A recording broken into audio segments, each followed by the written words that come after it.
speaking to you and welcome you all for the PG update that is strength of its kind from this year. And today we have the most well-known speaker to speak about the management of difficult airway scenarios. So PG corner we have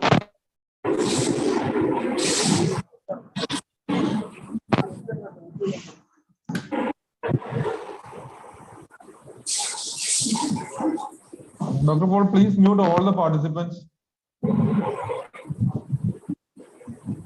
Mute all.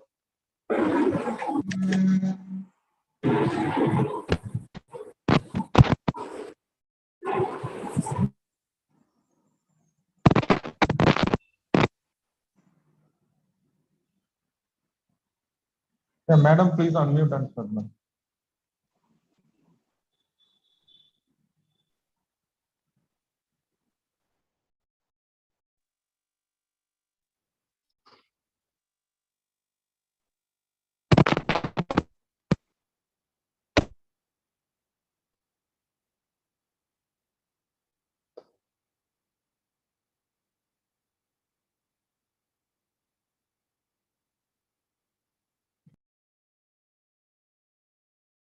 Vinil, I can't hear anything. Madam, please unmute and start, madam. Yeah, okay, shall I start? Yeah, please. Okay, respected National President, Dr. Venkatagiri, our State Secretary, Dr. Paul or Raphael, the academic coordinators, Dr. Vijesh, Dr. Rajesh, and Dr. Vinil, all other senior and other ISA members, dear friends, colleagues, and postgraduate students, a warm good evening to all. Today, we have for the academic PG academic program, the main speaker is Dr. Rajesh Gar, from professor from All India Institute of Medical Sciences. And he doesn't require any introduction because he is a well-known speaker for almost all of the conferences as well as the academic programs. And he is one of the important members for the Indian Resuscitation Guidelines. And today he will be talking on management of difficult airways. Sir, I welcome you to this academic program. Thank you so much, ma'am. Okay. And for the postgraduate session, today we will have postgraduates from MOJ, Dr. Ritu Barki and Dr. Kiran K. And the moderator is Dr. Shalu Madam. And I welcome Madam and your PGs also for this program. And I welcome all other members of the ISA as well as all other officials for this program. And thanking you. Now I invite our National President for the inauguration of this session, Dr. Venkatagiri.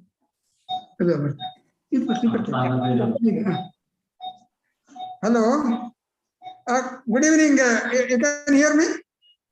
Yes, sir. You are audible, sir. State President Dr. Shamsad, today's faculty and my good friend Dr. Rakesh, Secretary Dr.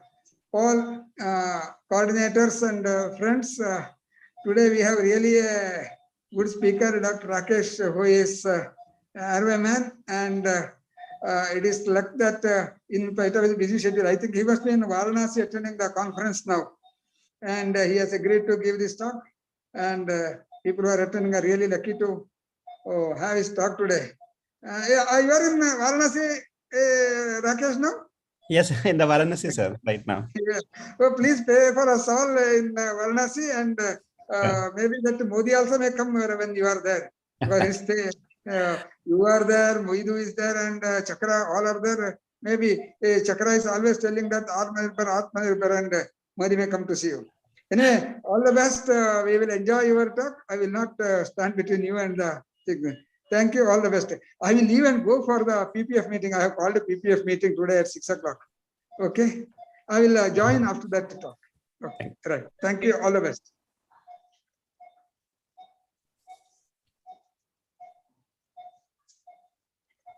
Let's see. coordinators. Rajesh. Yeah. So warm welcome to Dr. Rakesh Garg. As Madam said, Dr. Rakesh Garg doesn't require any introduction, but a couple of points Madam has accidentally left, because Dr. Rakesh Garg is the key member of the which formulated the IRC guidelines and the preoperative fasting guidelines, as well as the preoperative investigations guidelines, and is at present the professor of anesthesia who is stationed in Onco Anesthesia Department of All India Institute of Medical Sciences, New Delhi. And he's an associate editor of IJA and Journal of Anesthesia and Clinical Pharmacology, as well as a reviewer of many other anesthesia and onco journals. And he has got numerous publications. I think it should be around 160 to 170 publications to his credit, both the national and international journals. And he's an invited faculty for almost all the conferences in India and as well as abroad. Over to Dr. Rakesh Garg, because this is a very important topic for practicing as well as postgraduate students, because we must be knowing the theory, but in actual field, how to manage a difficult airway is a different ball game. And you should be familiar with at least one technique, and because you may not know when you are going to counter a difficult airway scenario. So I think our postgraduates will be very keen to hear from Dr. Rakesh Garg. Over to you, Dr. Rakesh. Thank you so much, sir. Thank you so much for the kind invite, and respected all the dignitaries of ISA National, Dr. Venkat Giri, and ISA Kerala. Thanks to you, sir, Dr. Rajesh, Dr. Paul Raphael, Dr. Binil, Madam, everybody. Thank you so much for your kind words and kind introduction. Coming to the topic of difficult airway scenario, yes, as sir was already mentioning, that it is a nightmare at times for anesthesiologists to have a situation wherein the difficult airway scenarios can emerge, sometimes anticipated, sometimes unanticipated. And we need to have a proper planning so that these difficult airway scenarios are managed uneventfully without causing any complication or without causing any harm to the patients. My greetings from my institute, and presently I bring greetings from Varanasi, the pious city of Kashi Vishwanath, and hope everybody stay safe and healthy. So let me take you through the specific case scenario. So I'll just take you through various modalities. One of the anticipated issues will come up when we talk about the head and neck cancer surgeries. And you will see that variety of patients can be there when you start managing them for the perioperative care. The tumors could be at any part of head and neck area, which cause a lot of issues. And it's just not the cancers, they could be other benign lesions also at times. It could be post-burns leading to cancerous phase. It could be benign masses.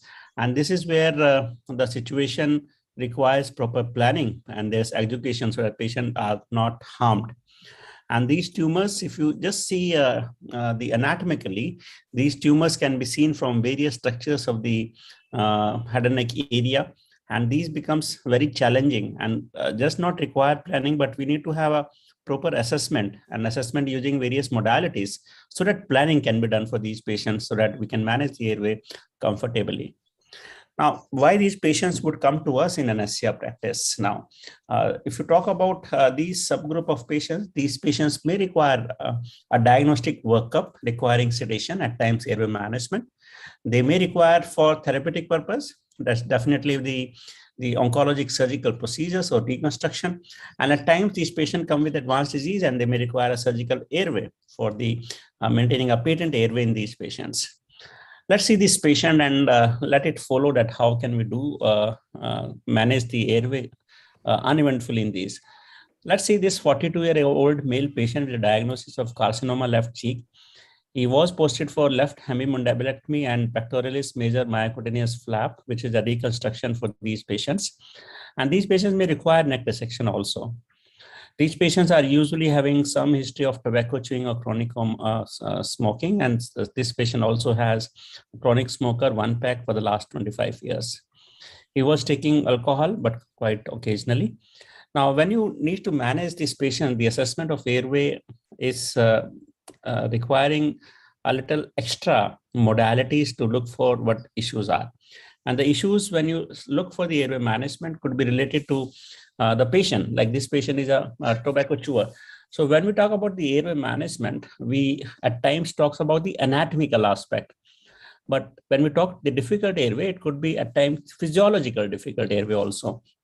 So when we try to manage these patients, are those patients like, for example, the chronic smoker patients. So this means just not the anatomical difficult airway because of the anatomical variation because of presence of mass, but it could also be because of the physiological difficulty, because these patients may be COPD patients and they have less reserve. These patients may be CAD patients and has less the cardiac reserve. So the airway management intervention may affect their physiological status also. And hence, this becomes important as a part of assessment that these also needs to be looked for so that these patients are not physiologically harmed because of the fluctuations that can happen during the airway management. The surgery-related issues are that these are extensive surgeries, there could be blood loss and so on and so forth. Comorbidity, just mentioned that these comorbidities will be a part of a physiological difficult airway. Sometimes these patients would receive preoperative therapies like radiation therapy or chemotherapies. And these therapies will have impact on the airway because we know that the chemotherapy will lead to the inflammation in the mucosa, which will heal with fibrosis. And this will lead to reduction in the mouth opening, reduction in the mobility because there will be adhesions. Same thing will happen with radiation therapy, that the edema that happens acutely with radiation therapy will finally settle with fibrosis. And this fibrosis will lead to, again, the restriction of various head and neck movements that is required for airway management. And this will also affect, as I mentioned earlier, in these patients, some effect on the lung physiology also. And this, again, will become a part of physiological difficult airway. So this means whenever these patients come to us, we need to look for, apart from the airway assessment conventional tools, we also need to look for the other aspects, the other impact of the treatment these patients have received in the past and their impact on the airway assessment. So when you assess these airway, you realize that we talk about the bag and mask ventilation, we talk about the laryngoscopy, we talk about as a rescue measure in difficult airway for second generation supraglottic airway device, we talk about the surgical airway. But in these situations, majority of these patients would have difficulty at all levels.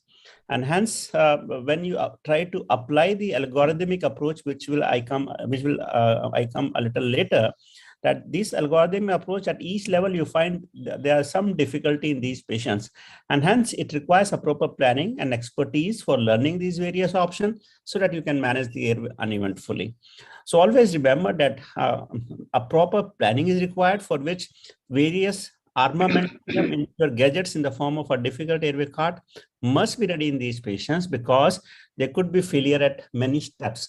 And hence, we should be ready with these aspects so that if one fails, the second can be used immediately. And the other aspect is when there is any doubt of the airway integrity or difficulty in the airway, never try to take the airway reflexes away. So it means that the awake situation during the airway management is desirable. And if we talk about the gold standard of airway management in these patients where they have anticipated difficult airway, probably awake fiber optic airway management remains the gold standard, because this allows you not only to have the normal awake,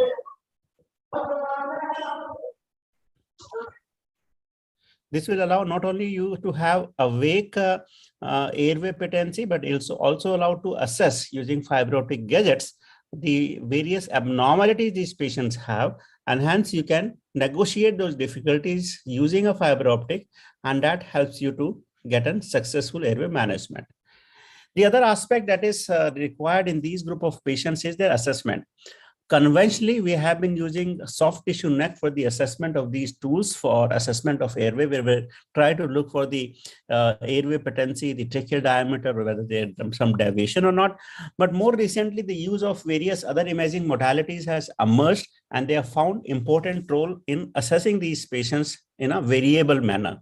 The CT, MRI, and more recently the ultrasonography is also a tool where you can assess not only the airway management, but the ultrasound will also have some role in dynamic airway management in these patients, and hence its role is emerging.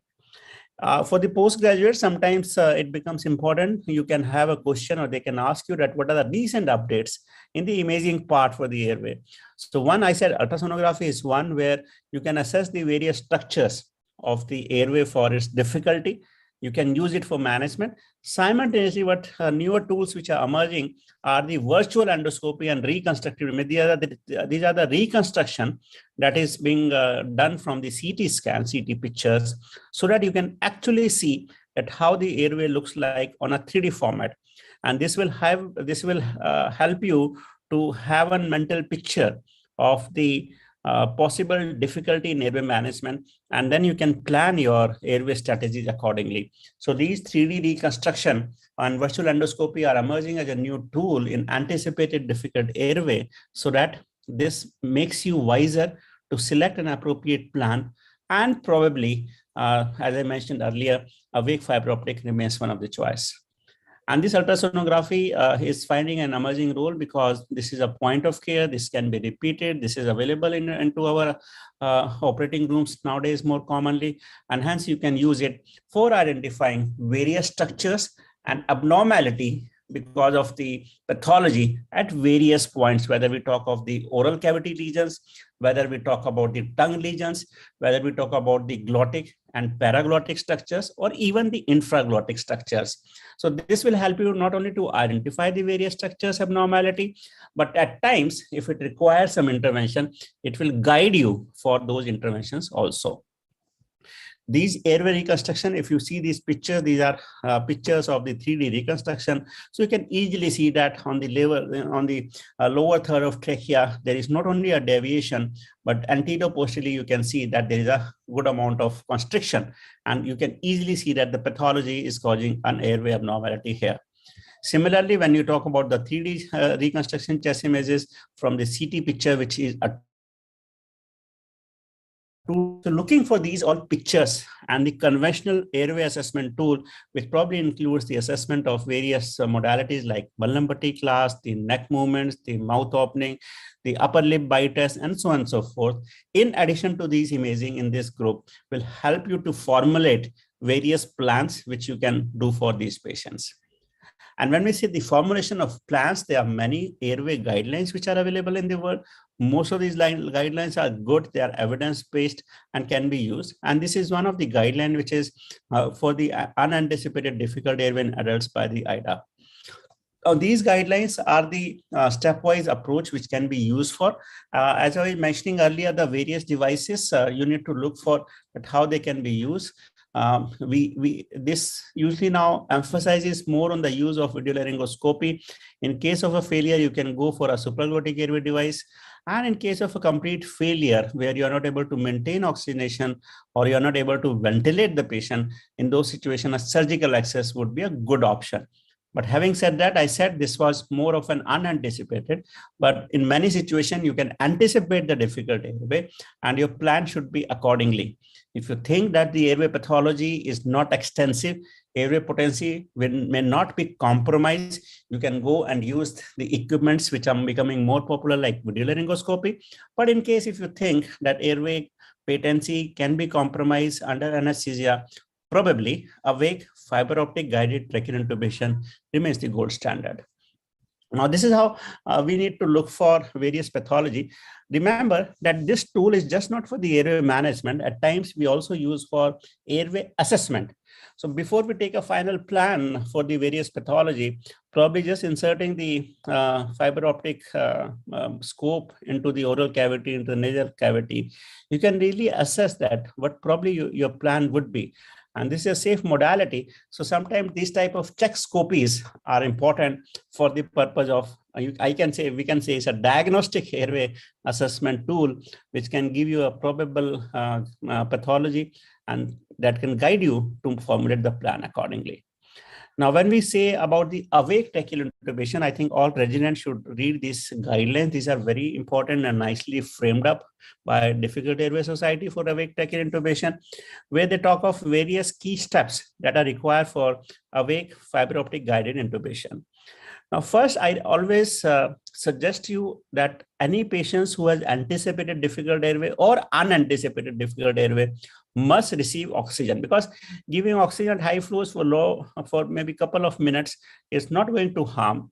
If it is unanticipated, if you get trapped into a difficult situation, in those situations, if you are given oxygen supplementation, your apnea time, your apnea period will increase and the safety will increase so that you can call for help. You can take step 1, step 2, step 3, plan A, plan B, and plan C.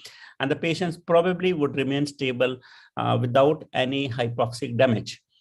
But on the other hand, if you're not using it, the chances would increase. So this means all patients should be oxygenated.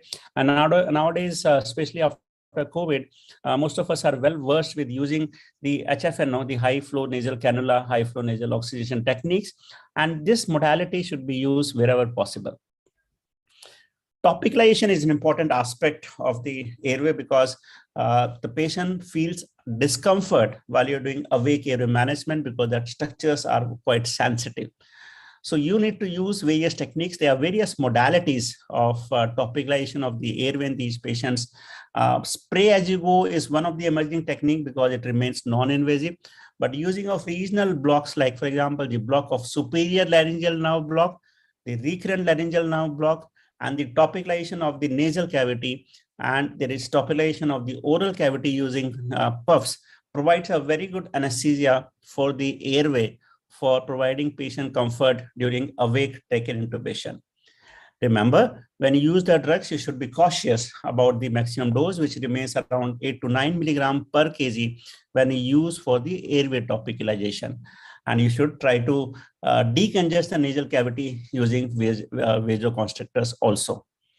And when you perform the tracheal intubation, always remember that you should be cautious that you are not touching the structures, because in case if there is airway pathology present, if you touch those structures, the bleeding can happen. And then the fiber optic view becomes blurred and you are not able to see the structures nicely. So always perform to your patients in a cautious way and try to identify the modalities of various structures so that you can see properly and without causing any undue damage to the oral structures. At times, the hybrid techniques of fiber optic is also emerged, wherein you use a video laryngoscope along with the fiber optic endoscope so that you are not damaging the structures and the patient remains very, very stable without causing any complications. Remember, the sedation and patient comfort is important, but simultaneously using sedation in difficult airway scenario can be catastrophic also. So you should be using them very, very cautiously. Remember that whenever these patients are being used, you need to remember these various complications. There could be secretions. Don't attempt multiple attempts in these patients. You should be ready with the surgical airway in case if you fail in your awake intubations and patient's airway is compromised. Now, in case if it is a failure, what options do we have? Now, as I mentioned earlier, that these patients must be continued with the 100% oxygen insufflation and then take a decision. If you think the patient can be postponed, fine. If you think the surgery is essential or there is some airway complication happen, think of the surgical access. And surgical access in these patients with compromised airway is always emergency cricothyroidotomy. If it is not an emergency airway, then you can plan surgical access in these patients and then go ahead and get the surgery done. So I think these steps which I just mentioned are the key steps, planning steps probably for planning a patient's of difficult airway with awake tracheal intubations. And now there are a couple of other complicated procedures are coming up for postgraduates. Sometimes these questions can come up as short notes in your theory exam also. Like, for example, those patients of head and neck cancer will receive catheters, as you can see in these photographs, and these do require the general anesthesia using endotracheal tube. And when these catheters are placed, they will be retained for a couple of days after the surgery, after the placement, wherein they receive the radiation therapy. Sometimes these patients can ooze from these sites. So when you plan the extubation in these patients, be cautious that the patient is not having oozing of blood from these areas. Now, when you do an extensive surgeries like this of the head and neck area, be cautious that not only the airway management, securing the airway is important, extubation also remains challenging in these patients, because the airway, which was difficult early, probably will be more difficult now because of the surgical intervention. There will be a lot of edema. There may be oozing. There may be further deformity because mandible has been removed. There will be less attachment of the various oral structures, and hence the airway may collapse. And hence you should be cautious in extubating these patients and take a decision that how you need to extubate them. You can directly remove the tube, or you can need to have some hybrid technique. And again, for this purpose, you can think of the guidelines which are available to us, wherein depending upon the patient's assessment, you can take a decision. In case if you think it's a difficult extubation, which probably in these patients would be, you can follow these guidelines again, which follows a 3-step approach. So this is available with IDA, and it also available with DAS. Moreover, the principles are same, you can follow them. So when we talk about these guidelines, what you need to follow them is the 3-limb approach, where they talk about various difficulties these patients have. Now, these are the 3 limbs which you need to follow. And if you see the 3rd limb, which is 3S, and the 2nd limb, which is 4Ds, both the things will be present in these patients during the airway management. And hence, you should be very careful, and probably you should be extubating them fully awake, or using an hybrid technique where exchange catheters would be placed into the airway while the tube is being extubated. Also, again, I need to emphasize here, the fiber optic, which I mentioned earlier, is one of the good assessment tool for airway securing. Again, remains a very good assessment tool for the extubation also. And sometimes these patients should be extubated with fiber optic guided extubation, because you can assess the airway. And in case if there is any compromise during extubation, you can reinsert, replace the tube again safely under the fiber optic guidance. Remember, these patients should be monitored in the post-operative period. If you see that airway exchange catheter is being used here in this difficult situation, and you always need to monitor for any compromise in the airway.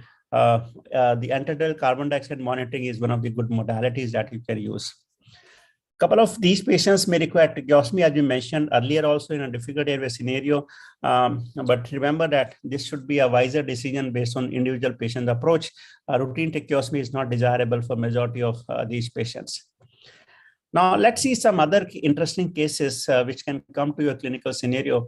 We talk of the neck masses, and in a clinical practice, you will see a lot of thyroid glands or thyroid masses that come to your clinical practice, which may be benign goitrous mass, or they could be malignant thyroid carcinomas, which will come to you for clinical management. And sometimes these tumor masses, these benign masses could be very large, and they would cause various anatomical abnormalities in the airway. So you should be very, very clear in assessing these patients, because again, as I mentioned earlier, the assessment modality is a combined comprehensive approach, looking for various features and then manage them accordingly. Now, these patients with such a large airway mass, the obstruction may be at various levels, and hence when I said the assessment, you should be looking for the various assessment tools. And if you see these structures, they can have various airway management issues. Could be difficult mass ventilation because neck movement is restricted. The supraglottic airway device could be troublesome because the internal anatomy is deviated.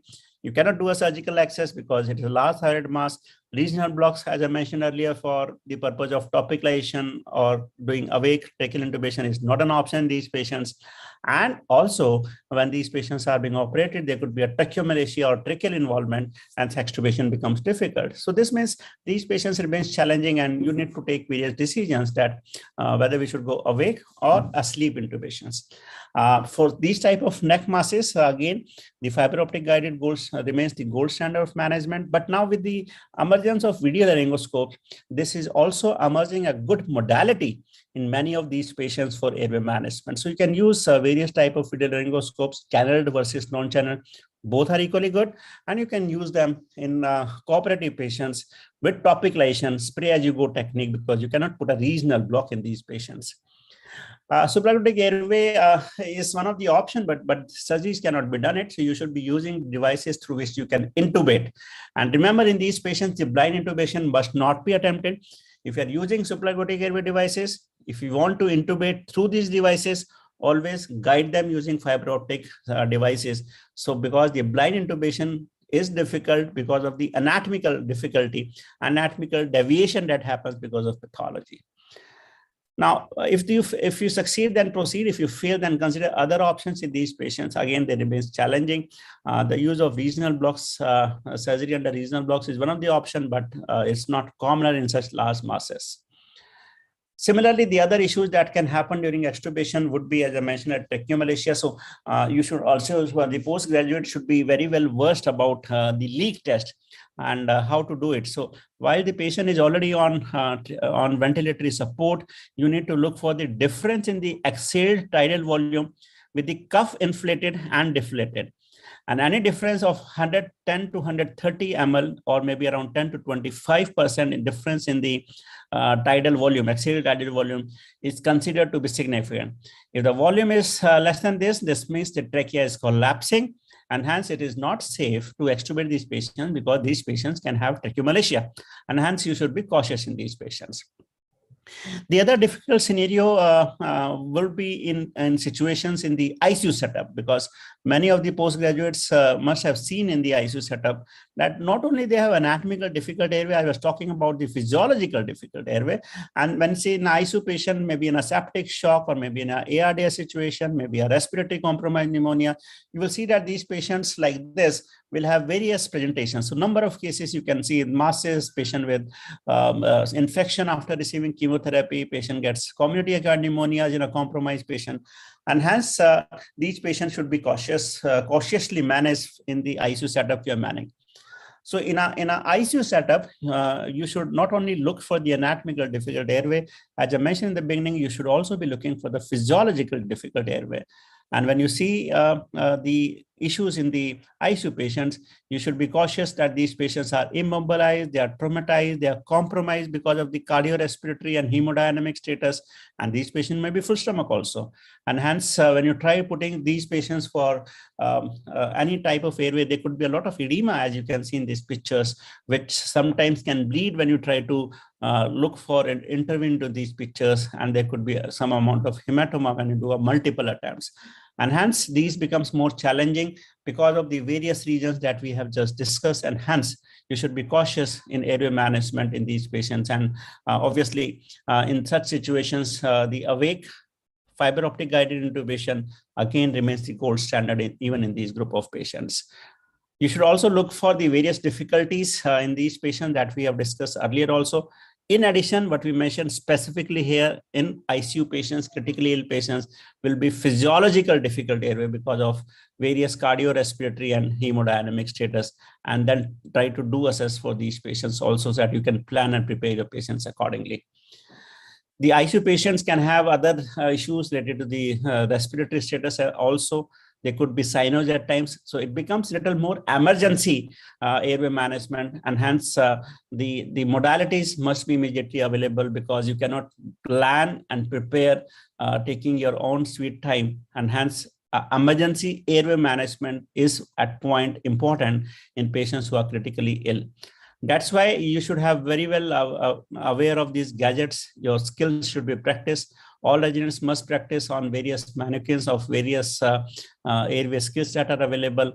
And the communication is also important, because it requires the involvement of multiple people so that you can manage your airway appropriately. Remember that any difficulty can lead to hypoxia in these patients who are already compromised. So since they have lesser oxygen reserves because of the various critical illness, and hence the the tolerance of hypoxia is very poor in these patients, and they can end up with hypoxic injuries to the various vital organs. And hence, you should always be ready of various situations with regards to the devices and with regards to the expertise, so that these patients' difficult airway can be managed with many plans that are available to you. And again, we have a nice guideline available from IDA, available from Difficult Airway Society also, where they talk about the airway management in these difficult situations. And the key point here that we talk about is that one is the use of appropriate devices. Now you can see that direct laryngoscopy, one of the conventional techniques which was used for airway management, now has been taken over by fiber optic bronchoscopy, and more recently, the role of video laryngoscopy is emerging in these patients, and hence you should be cautiously using them when you're managing these patients.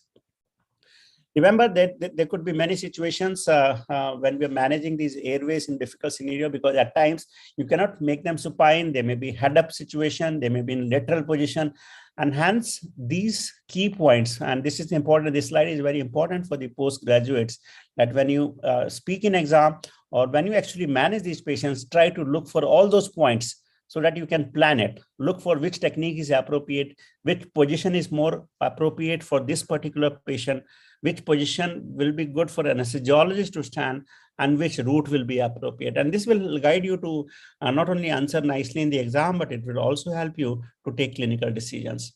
You should understand your equipments well. This is the fiber optic scope.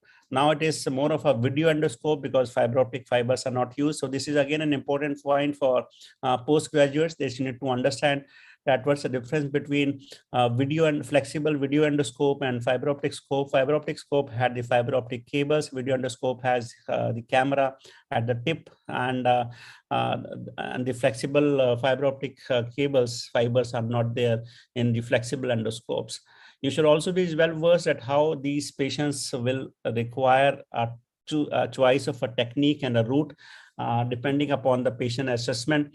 And the nutshell would be that in case of any doubt, keep the patients awake rather than giving them inhalation anesthesia or intravenous anesthesia where the airway compromise can happen.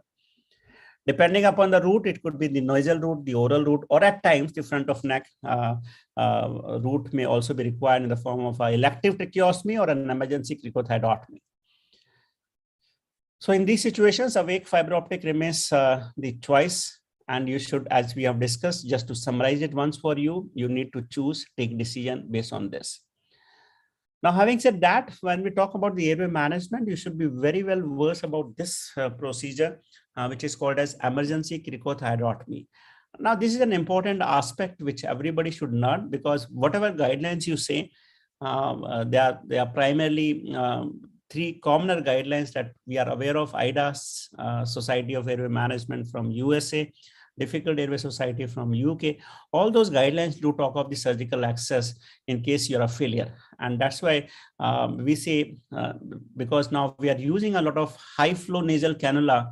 So in those situations, the patient may not desaturate, patient oxidation may be continued, but we may not be able to ventilate. And that's why we should always talk of ventilation failure in these patients rather than waiting for deoxygenation to happen or hypoxia to happen. And that's why we should do a decision for surgical airway in these patients at the earliest. Now, this is a device, so all postgraduates should be aware that which are these devices. This is the needle that can be used for jet ventilation. This is needle surgical cricothyrotomy set, and this is the jet ventilator. So everybody should have a look onto it and learn how to use them also. Now, this is a surgical cricothyrotomy. This is the most common technique: stab, twist, bougie tube technique, where you require three equipments for these. One is scalpel blade, one is gum elastic bougie, and cuff endotracheal tube of size 6 millimeter internal diameter. And the technique I just mentioned, stab, twist, bougie tube technique, is one of the accepted modality for surgical cricothyrotomy. But remember, I'm emphasizing again that oxygenation must be continued for those patients, and then you can choose your various devices at each step of managing the difficult airways in this situation. Now, this tool you must have all seen now because of the COVID. This has been used a lot of the high flow nasal oxygenation cannulas, the Thrive. Now, these are the tools where you can give high flow oxygen to your patients so that they can maintain extended period of apnea time without causing damage. The supraglottic devices should also be used in these patients, which are again very, very important. And these can be used whenever you find these patients in a difficult airway situation. Remember that ergonomics is important because when you manage these patients should be, because of a difficult scenario, you are planning these accordingly, and hence you should be able to keep your various equipments and various devices at appropriate places so that you can use these patients. Now, coming to the next category of difficult airway in a scenario is trauma. Because trauma will cause a lot of issues which could be directly related to the airway, or like as you see in these pictures, or it could be different from the airways. So there could be an anticipated difficult airway or an unanticipated difficult airway depending upon the situation. Hence, these patients remains issues because they become more difficult because these patients have suspected C-spine fracture, and hence during the airway management, there should not be any mobility at the cervical spine, which is very, very essential. And these patients again becomes issues because they are urgent surgeries, they require emergent airway management, and hence you should be cautious.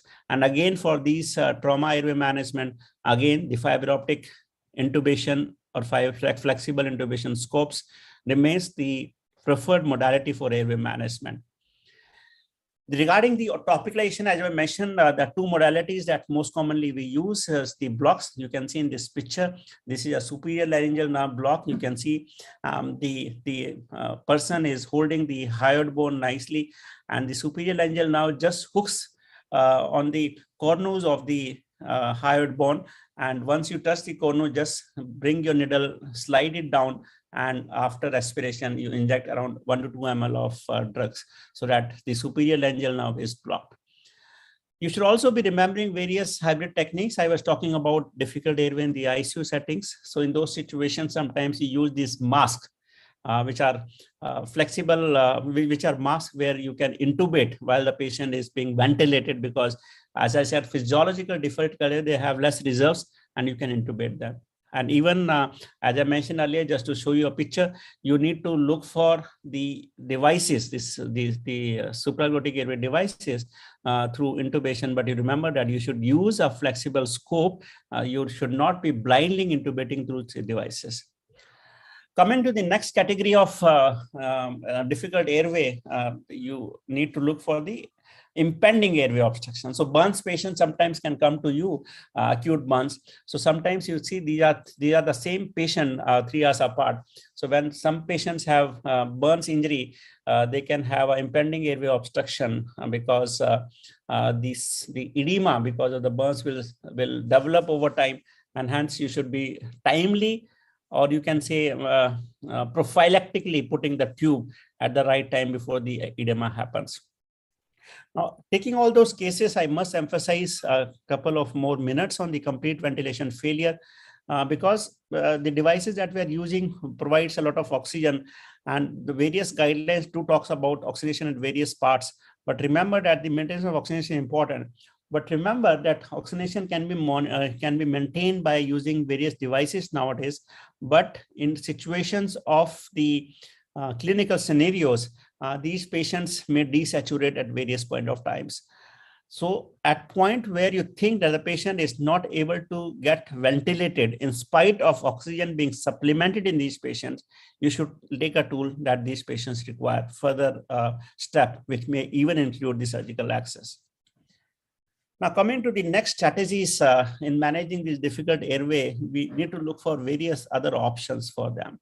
And as I mentioned earlier, also the ultrasonography is an important aspect that you can look for dynamic airway management, because sometimes these patients would have difficulties which may not be assessed, or they may have developed specific when I was talking about the emergency airway. You can use these devices repeatedly to look for the abnormalities in these patients and try to manage them. And this will help you to maintain oxygenation also. Now, the oxygenation, I said earlier, we used to term the terminology like pre-oxidation or para-oxidation, but probably in a simpler way, we can say that we need to oxygenate so that we can increase the reserves into the body so that it gives more apnea time to these patients. And also, if we are inducing anesthesia, apneic oxygenation will also, because of the pressure gradient, will transfer some oxygen so that these patients can have extended period of time when the apneic oxygenation is being given to these patients. And even the carbon dioxide will be exhaled because of the oxygenation which is being delivered to these patients because of the pressure gradients. Now, these devices will help you to increase the apnea time. You should be aware of how to use them. Now, this is the Thrive machine, wherein once you start them, you can use the flows of up to 60 to 70 liters. But when you start operating them, you should use a little flows, less flows. Once the patient adapts to it, you can increase the flows. And once the anesthesia has been induced, you can go further on various flows up to 65 to 70 liters so that you can have extended period of time while you're managing the airway for these patients. So this means that to extend the apnea window in these difficult situations, you should be using oxygen at various steps of airway management so that in case if it's a complete ventilation failure, you are safe with extended apnea time when you are calling for help and looking for the plan B or plan C, and you can go for even the surgical access in these patients. The ultrasonography, in certain situation, coming to the difficult airway with regards to the lung surgical cases where you require lung isolation. Now, these are the various modalities that we are aware of, the difficult airways which are related where you require a lung separation, maybe the lung cancer surgeries, the tracheal tumors, or the aspirations, or the bleeding, or the hemothorax. Now, these are the various modalities starting from double lumen tube to single lumen tubes and so on and so forth. But remember that in case of difficult scenarios, as we mentioned earlier about the airway exchange catheters and other things, you should also be aware of the various devices and modalities of the one lung ventilation airway difficulties. And this bronchocath CPAP system is one of these good system where patient is not able to maintain oxygen on one lung, where you want that the deflated lung should also receive some oxygenation. So you can use the CPAP system, which is attached to the non-ventilated lung. And this is how it looks like, where you can adjust the CPAP wall through various pressures, 2, 5, or 10 millimeter mercury, and hence the patient gets oxygenation through them. And this is how the device is being used. You can see this is a double lumen tube. Through one tube, we are ventilating our patient. To other tube, we are attaching the CPAP device so our patients gets ventilated. Looking for some various recent advances which are helping. Now we have these devices which are having camera at the double lumen tube so that you can see actually in difficult airways that where your tube is going up. The newer addition to this will be important for postgraduates. The newer addition for one lung ventilation is the EZ blocker, where that Y-shaped blocker with cuffs on both. This is a newer tool for difficult situations where the DRT cannot be placed or not successful. You can use them for ventilation. And this tool has found that you can use alternatively because this sits on the carina and you can ventilate either of the patients. Now we have various tubes that are a little longer one, and these tubes are flexible one with lesser. So in certain situations like tracheal injuries lower down where you have less safety margin, you can use these types which can help you to secure the difficult airways. The other options in the difficult airways with regards to the lower airways can be at various points, various structural things. Now, this is an important, interesting chart. I think postgraduates should see it nicely, that when you look for the adjunct devices should be available. So as I mentioned earlier, the video laryngoscope and fiber optic remains one of the good modalities for this patient. And again, sometimes the hybrid technique, the use of fiber optic for placement of various devices for lung ventilation remains the gold standard in case of our difficult airways for one lung ventilation also. Even the supraglottic airway devices is having a role for certain surgical procedures because you can place bronchial blocker through them, but it is on a very restricted specified patients where the airway pressures will not change much. But remember that in these patients, you should always supplement oxygen so that the apnea time is increased. You can see this is one of the modalities where the airway exchange catheter is being used for in a difficult airway situation where the AAC is being used for transit from LMA to double lumen tube because the initial DRT placement was not successful.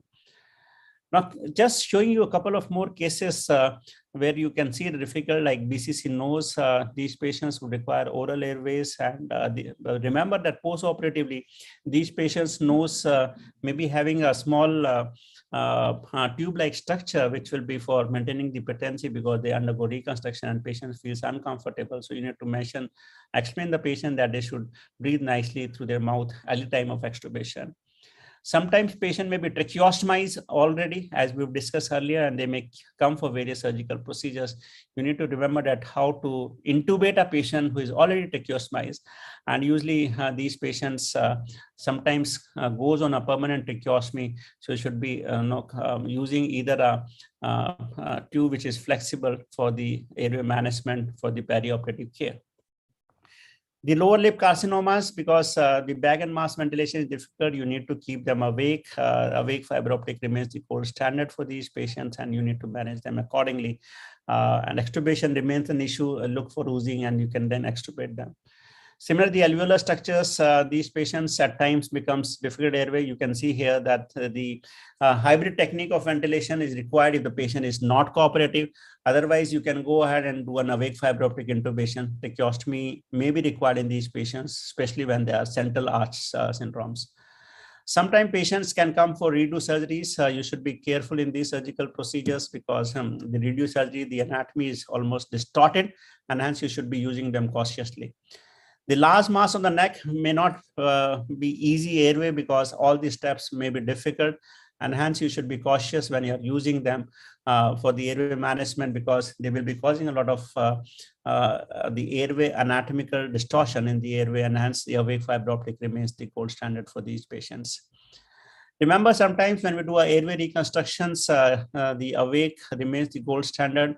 And once the resection has been done in these patients, tracheal tumors, this resection has been done, you should be looking for the tube exchange. So once the reconstruction is being done, the tube which was from the oral area needs to be shifted to the side from the neck area. You can see in this picture that tube from the oral is being withdrawn, and a new tube, flexible tube, is being inserted from the tracheal root. And once the surgery is done, again, we need to reinsert the tube from the oral area and get the surgery done with complete repair of the trachea. So this way, the tracheal reconstruction is done, and these patients would require a tracheal, tie from the chin to the neck so that the extension, because the trachea may have dehiscence, and hence you should be careful in explaining these to the patients not to move the neck much. A lot of difficult airways can be seen for the cranial resections, and hence you should be careful. So looking for all those difficult cases, benign and malignant, remember that it's not the panic situation. What you need to do is you need to just plan your cases, and that planning is primarily based on the appropriate assessment of your patients so that you can manage them accordingly. I do have a video, but I think it's not running well on this platform with some issues. So maybe I can share the video sometimes to you with a YouTube link. You can see it, how the awake fiber optic guided intubation can be done, and that will help you for assessing it. And even you can see various videos which are available on YouTube for awake fiber optic intubation, and the steps which I mentioned is important for following them so that you can manage your patient successfully.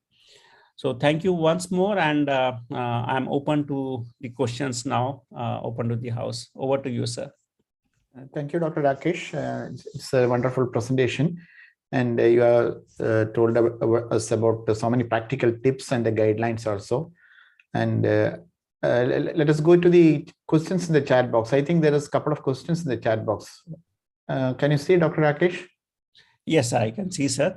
So troubleshooting prominent incisors with MACDL with limited neck dissection. Yes, Dr. Hussain, this is one of the assessment that you mentioned, which is definitely a difficult airway, because patients with long incisors or buck teeth, with limited neck extension, maybe because of cervical spondylitis, because of cervical spine trauma, maybe because of radiation therapy, maybe because the patient is elderly patient with rheumatoid arthritis. So these are all difficult situations. We should not be taken lightly because they may have difficult bag and mask ventilation and difficult intubation.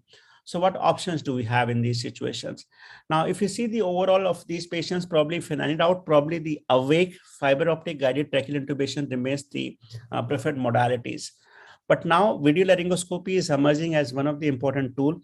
If you think that the oral cavity is good, there is no signs of airway obstruction, patient can lie supine, the mouth opening appears appropriate, there are not neck masses, the obvious deformity is not there, the imaging shows a clear patent picture, except this limitation neck, probably we can go ahead and use the video laryngoscopy in these patients. But remember, in this situation, your difficult airway cart must be ready, which includes a supraortic airway device, which includes a fiber optic devices, and which also includes definitely a surgical access tool, which I mentioned as emergency cricothyrotomy.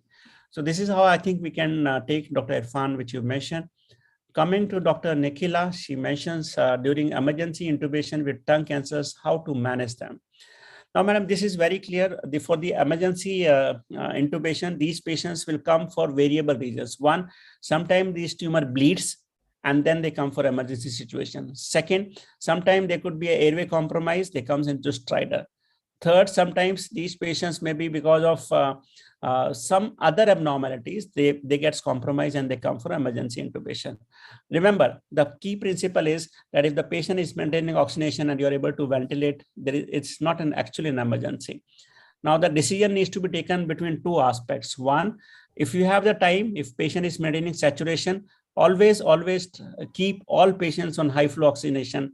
And once, if the patient is oxygenation is being maintained, now take a decision whether probably you require a fiber optic guided intubation for these patients. Yes, these patients would require most of the time, but when they are bleeding, the fiber optic guided intubation may not be a good option because you will not be able to see anything. In those situations, now the decision would be do a good suctioning, use a video laryngoscope and try to intubate. But remember, many of these patients would require surgical access and emergency cricothyrotomy remains one of the good options. Dr. Priyanka Joshi wants to ask, how can we manage macroglossia patients?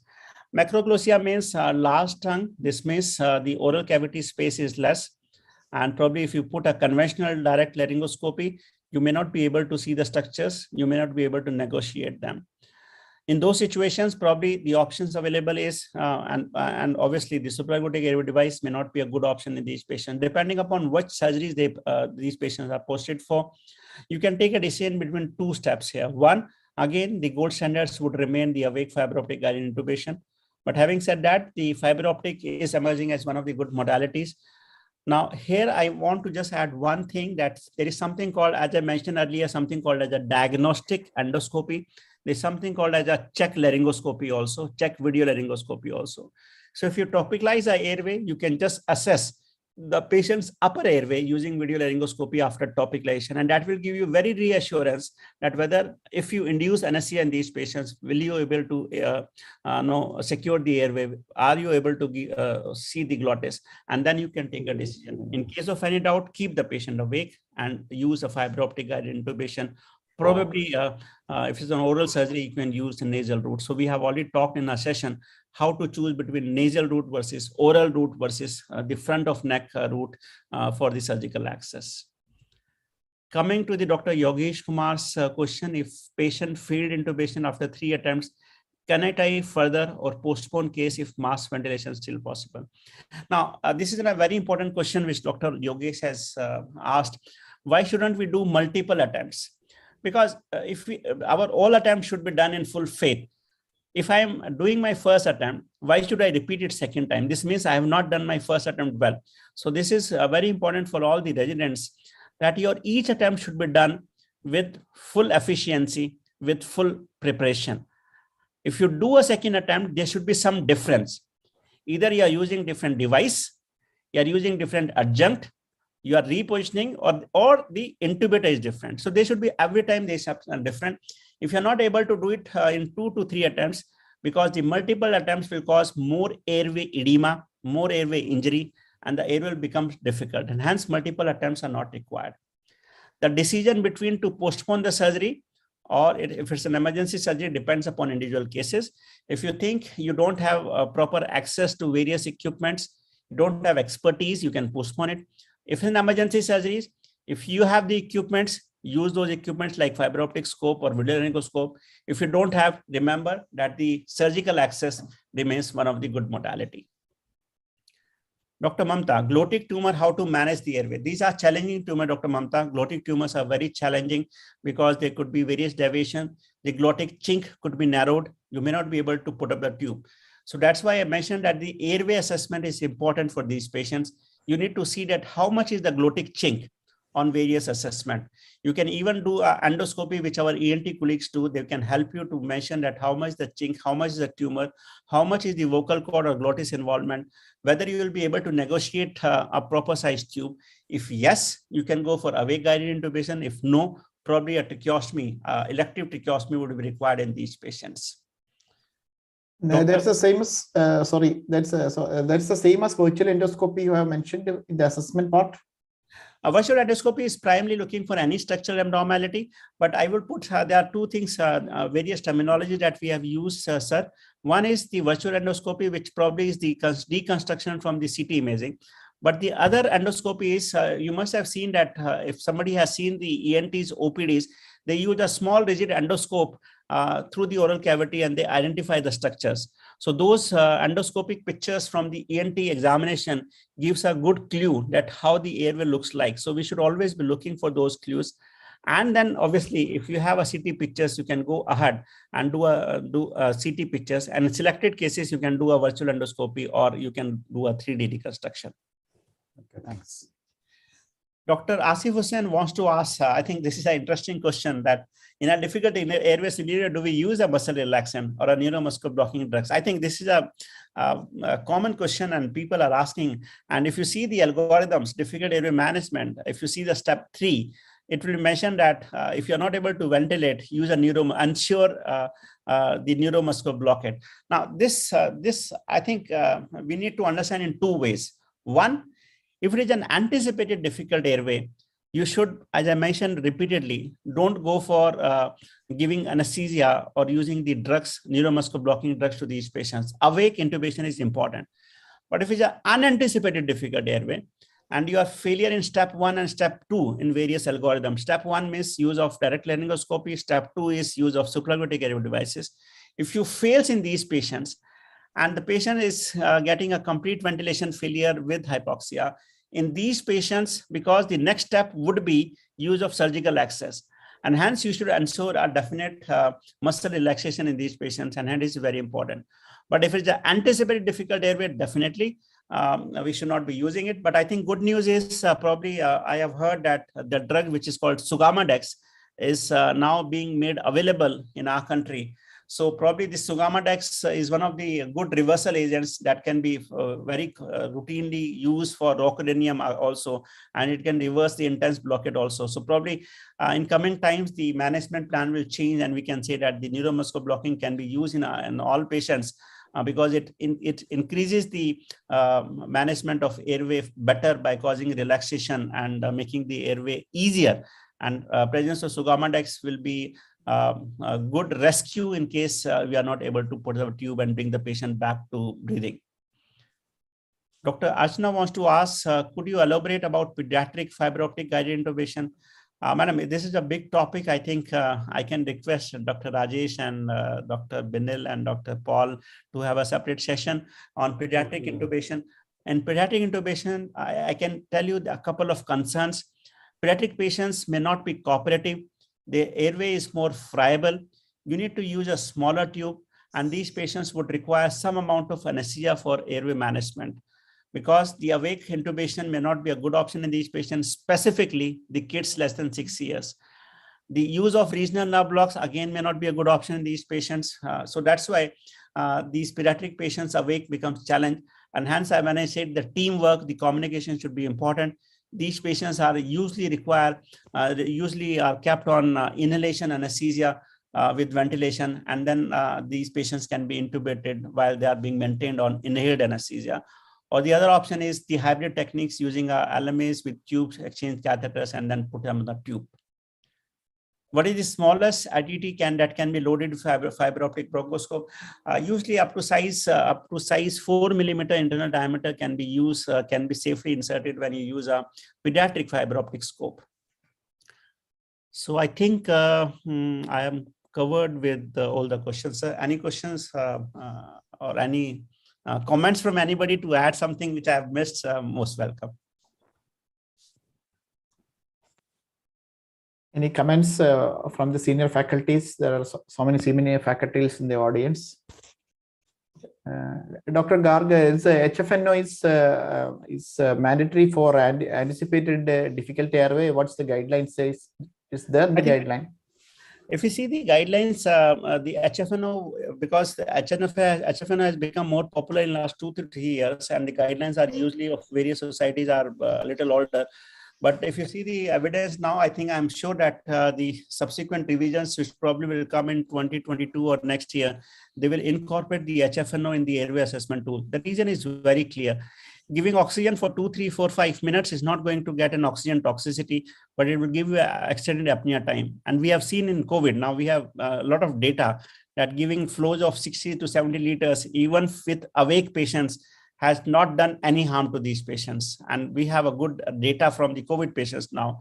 So I think that's a reassurance. I'm sure that probably the guidelines which would be revised this year and next year, probably HFNO will be a part of guidelines rather than oxygenation at 15 liters per minute. Probably it will be converted wherever possible, use the HFNO at high flows for airway management in anticipated difficult airway. 2022 ASA guidelines for management of difficult airways come recently, no? Yeah. So because they were looking for the data, because most of the data is coming from the COVID patients. But yes, if you see those ASA guidelines, they have mentioned that it can be used wherever possible. And probably the IDA guidelines, which will come this year or maybe next year, this will become an integral part of integral part of armamentarium for difficult airway management. Thank you. Among the SDA, supraglottic airway devices, which is the best as a rescue device? I think this is a difficult, because I will not be promoting one company, but I can say any second generation device is good. If you see the couple of devices, first generation devices are not good because they don't have a protective mechanism. The second generation devices are good. But if you see my personal clinical experience, because we are available with, I think the ISL and Crocil LMA and AMBU LMA, these are 3 devices which are working wonderfully, and they can be used for various clinical case management. What's a sedation technique when you are using a FOB? Right. So this is again an important question. So we need to take decision based on patient assessment. One, if you think a patient is having any compromised airway, we should be very, very cautious in using sedation. If you think there's an obvious difficult airway, if patient is in stridor, giving even say 1 milligram of midazolam to these patients is leads to complete airway obstruction. So this is a group of patients where you have to be very, very cautious in using sedation. On the other hand, if you think the airway potential is not much compromised, in those situations, you can go ahead and start looking for sedation techniques. If you see sedation techniques, the conventional techniques used to be the combination of midazolam and fentanyl. Small titrated doses is the key method. But if you see the recent literature, it's not so recent now, it's getting older now. The dexmedetomidine has emerged as one of the good tools for sedating these patients during awake fiber optic guided intubation. So you can start them on dexmedetomidine, because this not only provides some amount of analgesia, but this does not compromise the respiratory patency, the airway patency. And hence this is emerging as one of the good modality for sedation in these patients. But sedation should not be compromised or should not be used in isolated without providing good topicalization. Because if patient is sedated and he's feeling a lot of discomfort, the patient will move around, you give more sedation and airway obstruction can happen. So simultaneously, once you give sedation, remember that patient topicalization should be done very, very nicely to these patients. Modalities we have discussed in the session itself, whether you use the spray as you go technique or the regional nerve blocks, both techniques are equally good. One is invasive, other is non-invasive, but both are good. And these provide, once they provide good topicalization, then you can add on sedation to these patients so that a complete package is given to these patients to cooperate and for uneventful airway management. Thank you, Dr. Rakesh. Thank you so much. And any comments from the senior faculties once again?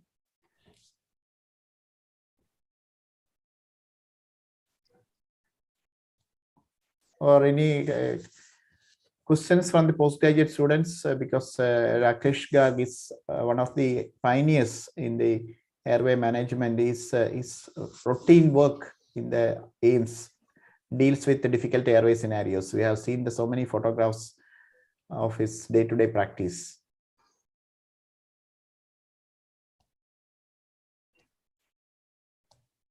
Sir, shall I ask one question? Yes, ma'am. Please, ma'am.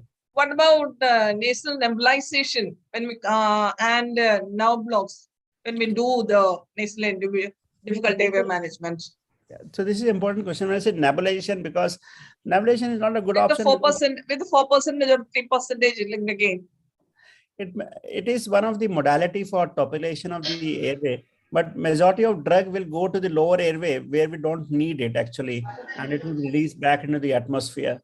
So this is mentioned as one of the technique for topicalization, but as I mentioned that it may not be good technique to provide good topicalization of the upper airway that is desirable for these patients. So that's why this has not come into very routine practice. The other option could be if you can use the nasal for the nasal cavity, if you can use the lignocaine jelly and ask the patient to sniff it, it provides a good topicalization. For oral structures, the gargles of lignocaine viscous provides a good option.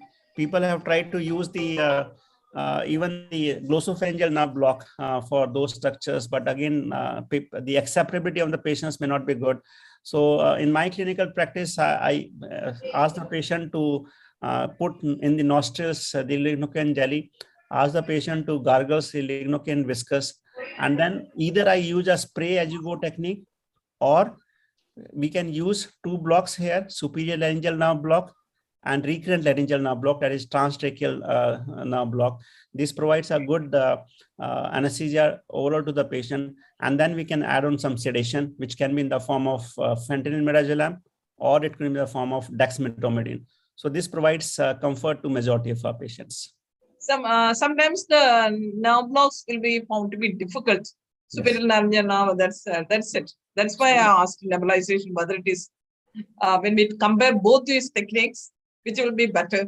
So in that technique, if you think like for your neck masses where you cannot put up those blocks in thyroid mass, so we are using spray as you go technique. This is one of the good technique, decided technique. So we topicalize the upper airway till the gargles. Then we use the fiber optic scope, and through the working channel, we just insert the apparel catheter, and we keep the catheter just over the glottis and inject 2 ml of 2% lignocaine. Just wait for 20-30 seconds, and you will see that the vocal cords will stop working. And similarly, once you go into the glottis, just inject another 2 ml. So it provides a very good technique, and this technique is called as spray as you go technique. So this is one of the good options where regional nerve blocks cannot be given. Nebulization can be given, there is nothing wrong about it, but the nebulized particles, because if you see the size of these particles are quite variable. So they will go into the lungs in the lower airway where we don't require, and they will be exhaled also. So how much effect will come, we do not know actually. The device that you are using for nebulization, it will depend on this. Some patient will have good nebulization, some patient will not have. So that will become a situation. But when you see a spray as you go technique, you're directly injecting the lignocaine over the glottic structure. So it will have effect definitely. So that's the only difference. Okay, thank you, sir. Viscous is not available now, not freely available sometimes. It's available, Rajesh. No, it's available. Around 2% lignocaine is available. Around for a year or so, the company was not manufacturing it, but they have now relaunched it, so it is available now, sir. In between, it was not available. Yes, sir. You're right, sir. For around a year or so, they were not manufacturing. They have stopped manufacturing actually, so it was not available. But now it's available. It's available. Yeah. Atomizer is there, no? Atomizer. Yeah. Atomizer is again a good device. So we have a atomizing device which are available now. They are not very costly also.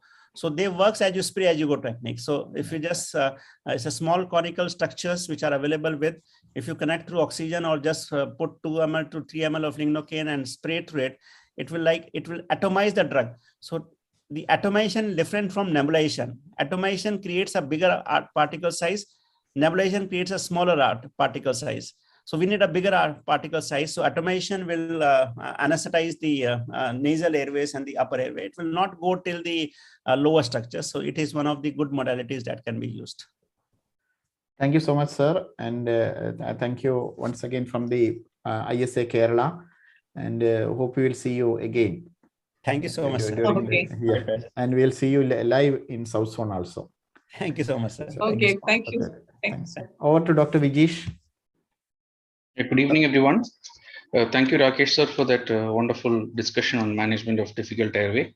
We move on to the postgraduate corner, where in every session we discuss one equipment and one drug. So this time we have a Midazolam and AMBU bag. And this will be presented by residents of MOSC Medical College. And to moderate the session, we have with us Dr. Shalu. Shalu madam is a postgraduate teacher and a postgraduate examiner. She is the professor and head of the department of MOSC Medical College Anesthesia Department. Over to Shalu ma'am. Thank you, ISA Kerala, the officials, Dr. Shamshad, Dr. Paul Raphael, then Dr. Binil, Vijesh, and Dr. Rajesh for giving us MOSC Medical College the opportunity for our postgraduates to present in this podium. First, we have Dr. Ritu Varki. She's going to speak to us on Midazolam. Over to you, Ritu.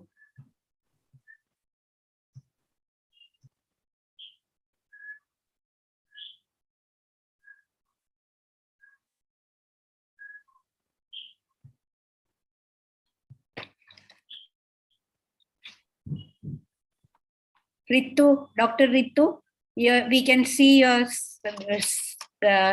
slides. Your screen share is okay. Can you start?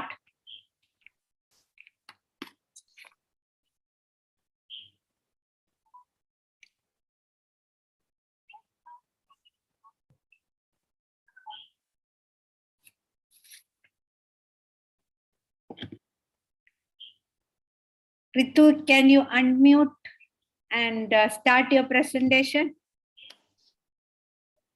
Hello.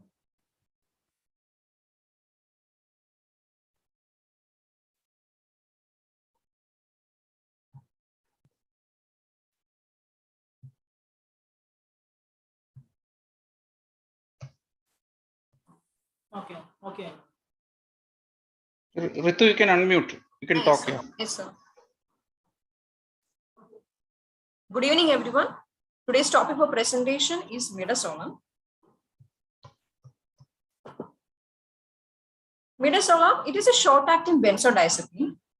In 1976, Fryer and Walser synthesized first clinically used water-soluble midazolam. It's produced primarily for use in anesthesia. Coming to physiological effects of midazolam, it produces anxiolysis, andrograde amnesia, sedation, hypnosis, and anti-convulsion. Structure. Midazolam is a benzodiazepine with an imidazole ring. Benzodiazepine consists of a 6-carbon benzene ring, a 7-membered diazepine ring, and a phenyl group which is attached to it. And an imidazole ring, it consists of 5-membered ring with 2 nitrogen atoms. So when a benzodiazepine combines with imidazole ring, it forms midazolam. Midazolam exists in 2 forms, open ring form and closed ring form, depending on the pH.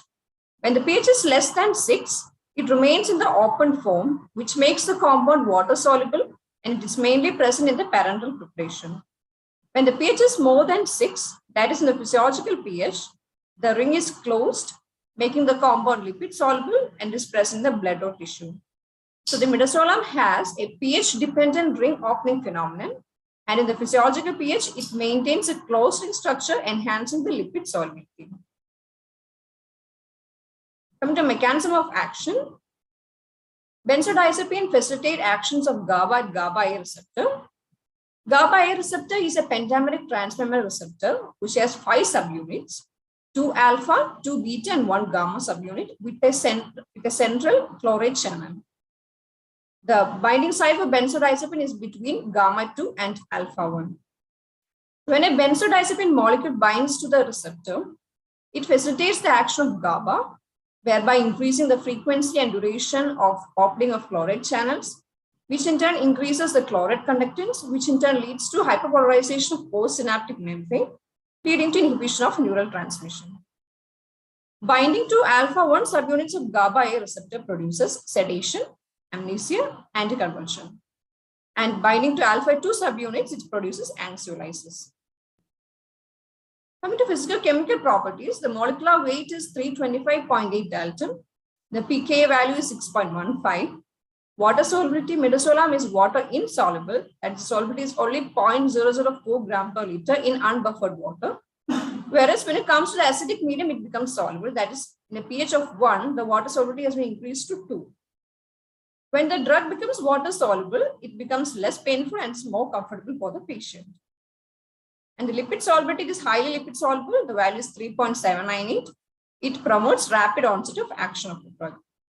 The pH, it is made to 3.5 by adding HCl to make it water soluble. That is, it is buffered in acidic medium. Pharmacokinetics, absorption. The drug is highly lipid soluble, promoting rapid onset of action. When it is taken orally, 50% of the drug undergoes first-pass hepatic metabolism. When it is taken intramuscularly, the peak plasma concentration reaches in 30 minutes. Intranasally, it is absorbed, rapidly absorbed, and the peak plasma concentration reaches in 10 minutes. And when it is taken IV, the peak plasma concentration occurs in 5 to 10 minutes. Distribution, the volume of distribution is 1.1 to 1.7 liter per kg. The plasma binding is around 98%, especially to albumin. The plasma clearance is 5.8 to 9 ml per kg per minute. And the drug will cross placenta. So when the drug is taken in a dose more than 0.025 mg per kg, that is around 1.25 to 1.75, in pregnant ladies who come for cesarean, it may produce neonatal depression and can also produce decreased motor tone of the baby. And the distribution is affected by obesity. Since the drug is highly lipid soluble, the drug gets distributed to the adipose tissue, which in turn prolongs the elimination clearance, elimination half-life of the drug, which in turn increases the duration of action. And in elderly age group, since the lean muscle mass is reduced, thereby leading to increased body fat percentage, the drug can distribute to adipose tissue, thereby prolonging the action of the drug. In case of hepatic cirrhosis, the metabolism of the drug will be delayed. Metabolism. The metabolism mainly occurs in liver by cytochrome enzyme, cytochrome P3A4. And the midazolam, in the presence of cytochrome enzyme, it produces 1-hydroxymidazolam, which is the active metabolite, which acts similar to the parent drug, and 4-hydroxymidazolam.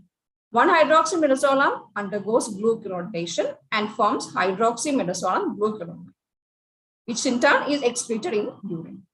So the elimination happens by renal. Pharmacodynamics. In the central nervous system, it produces sedation, amnesia, decrease in cerebral metabolic rate of oxygen consumption, and decreases cerebral blood flow. And it also has anticonvulsant effect. And the respiratory system, it produces hypoventilation, decrease in the hypoxic drive, depressed swallowing reflex, and upper airway activity. The cardiovascular system, it decreases the BP. It is due to reduction in systemic vascular resistance. Side effects. In the respiratory system, it may produce laryngospasm, hypoventilation. In cardiovascular system, it may produce hypotension, bradycardia, premature ventricular complex. May also inhibit platelet aggregation due to inhibition of thromboxane A2 action. In GIT, produce excessive salivation. In CNS, it may produce euphoria, delirium, ataxia, and hypersensitive reactions like pruritus, rashes may occur. Drug interactions can have synergistic sedative effects with others when taken with other CNS depressant drugs.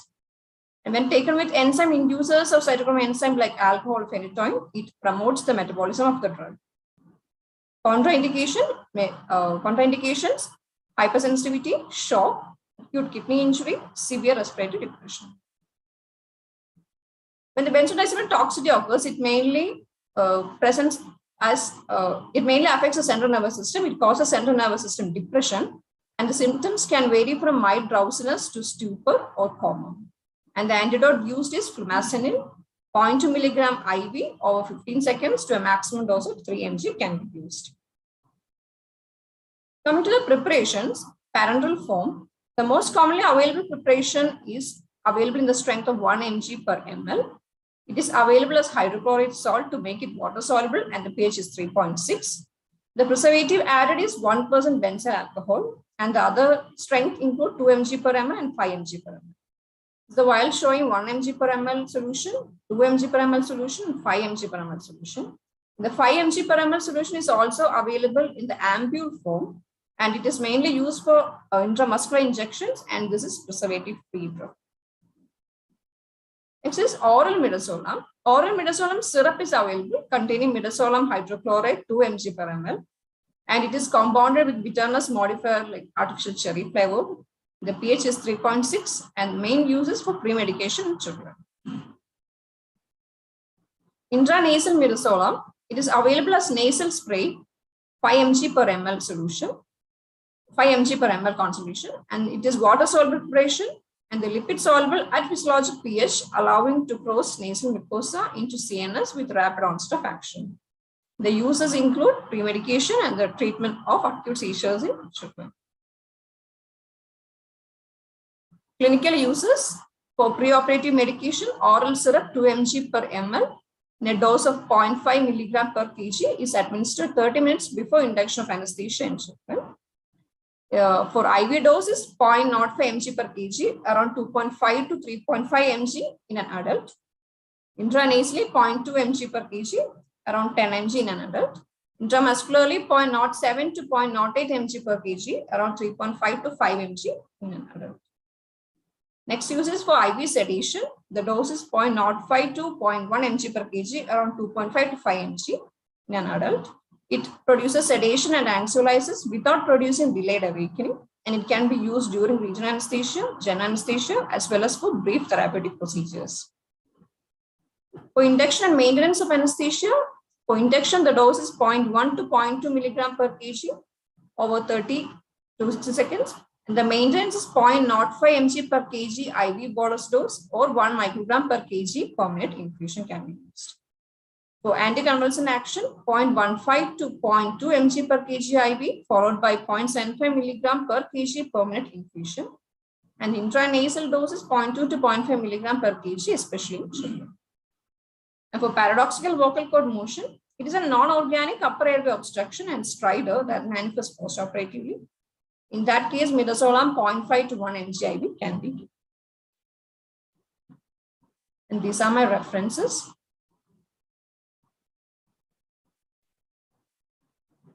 Thank you.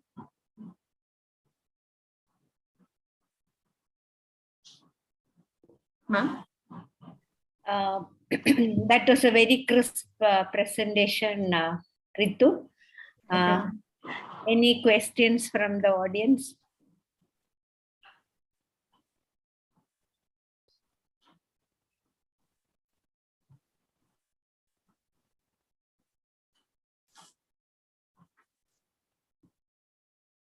Dr. Vijesh? Any active metabolite is there for midazolam? Yes, ma'am. It's a 1-hydroxy midazolam. That is active metabolite. It's active? It is active. Have you heard about this midazolam infusion syndrome, like propofol infusion syndrome? No. You can just have a look. Something like that. Some very few case reports, not very popular as propofol infusion syndrome, but with long-term use, there are some case reports of midazolam infusion syndrome. No, I just wanted to tell that's all. It was a very good presentation. Thank you. Dr. Ritu, Midazolam tablets were available once. That was 7.5 milligram tablets. Now it's not available. So that, it was we have used it once. And what's the antidote for midazolam in case of accidental overdose of midazolam? Flumazenil, sir. Flumazenil. Okay, good.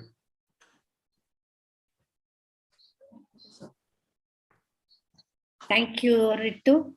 Thank you. Since there are no questions, we move on to the second presentation. Very good presentation, Dr. Ritu. Thank you, sir. Thank you so much. Next presentation is by Dr. Kiran. The topic is AMBU bag. Over to you, Kiran. Can share your slides and we start.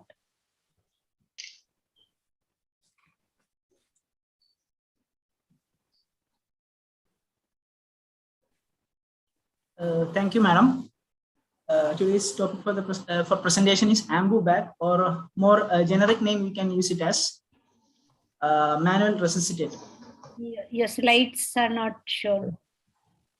Screen sharing. You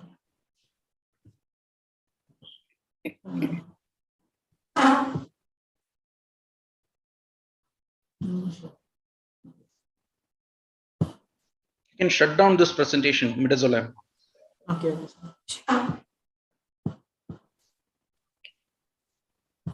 Okay, we can see it now. Okay.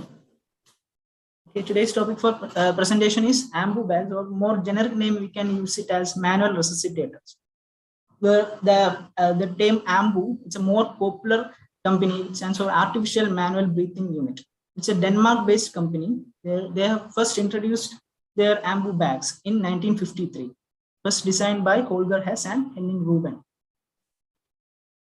It has got, the manual resuscitators has got many names: hand ventilators, self-inflating bag wall devices, bag ventilators, and many more. First, we have to be very familiar with the components. There are three basic components. So first one is the self-refilling bag or self-inflating bag. And this is the bag inlet valve through which oxygen or air is entering into the self-inflating bag. And to the downstream end, there is a non-rebreathing valve, which ensures unidirectional flow of gases.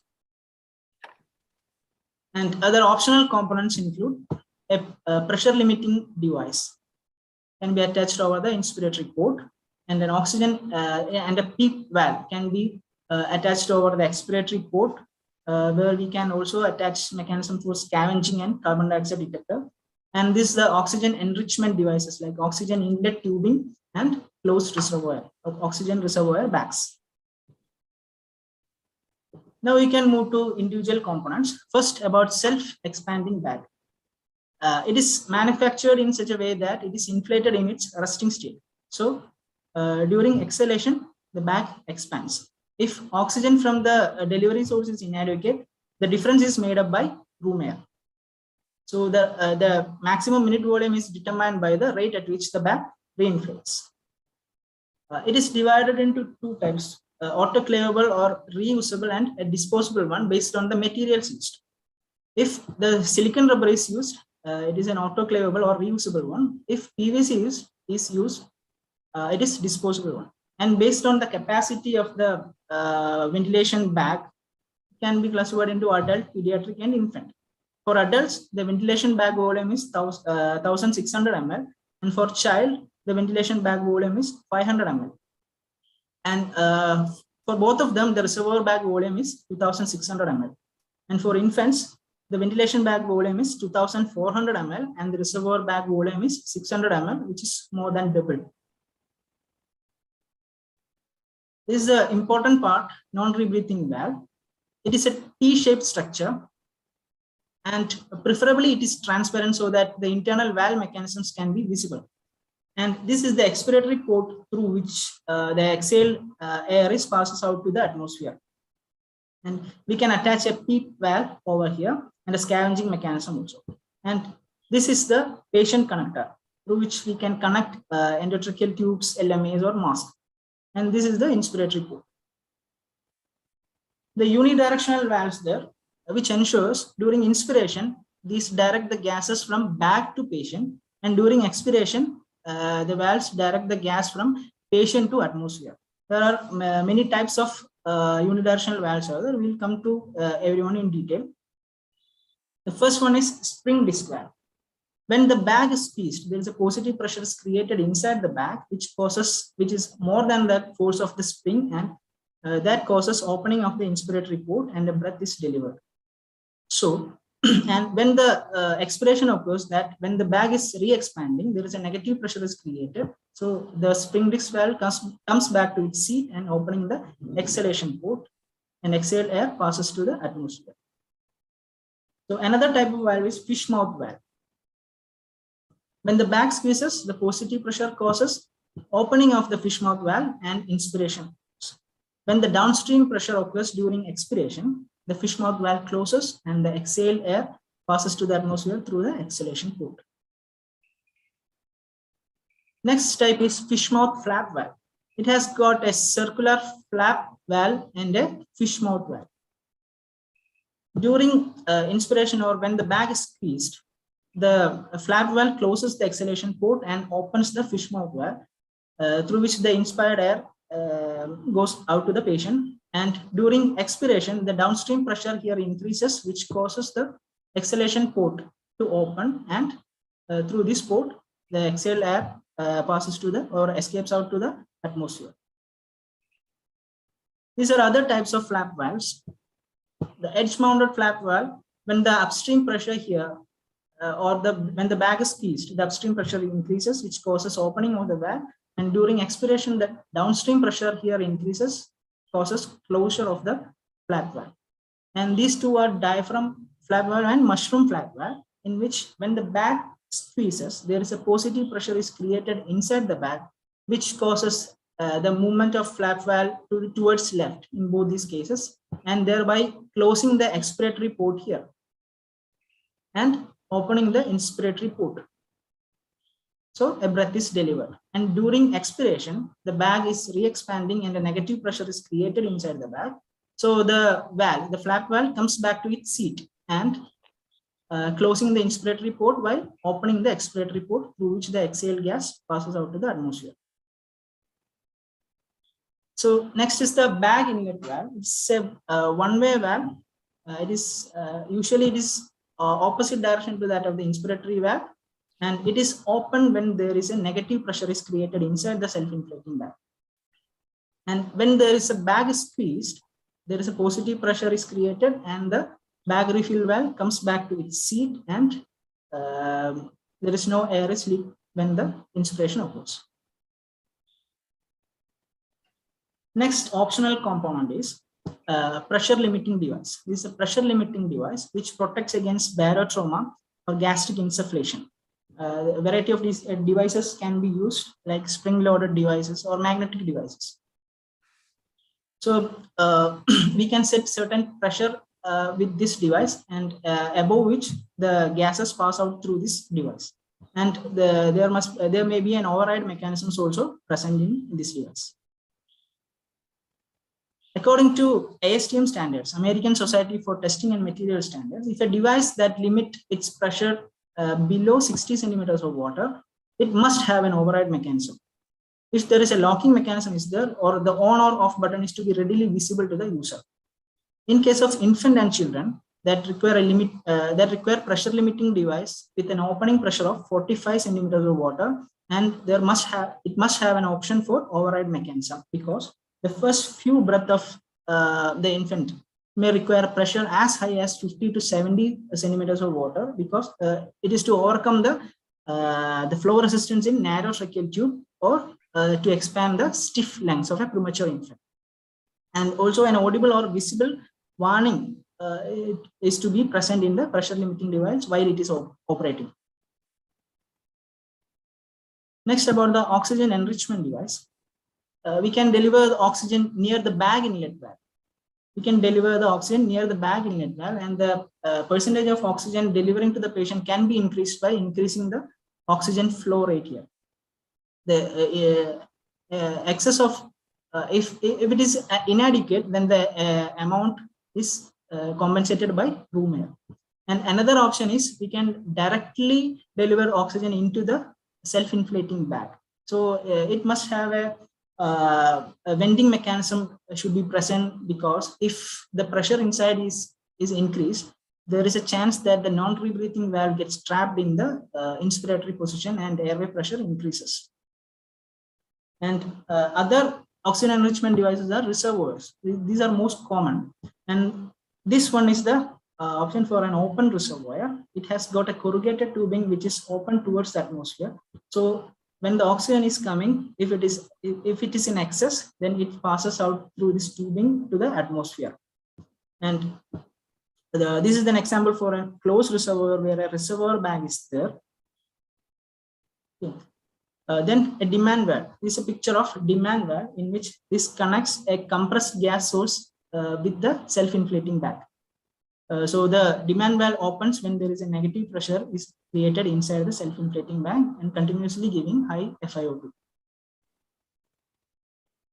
So this table, next, it shows the relationship between oxygen flow rate, minute volume, and the FiO2 or the oxygen concentration.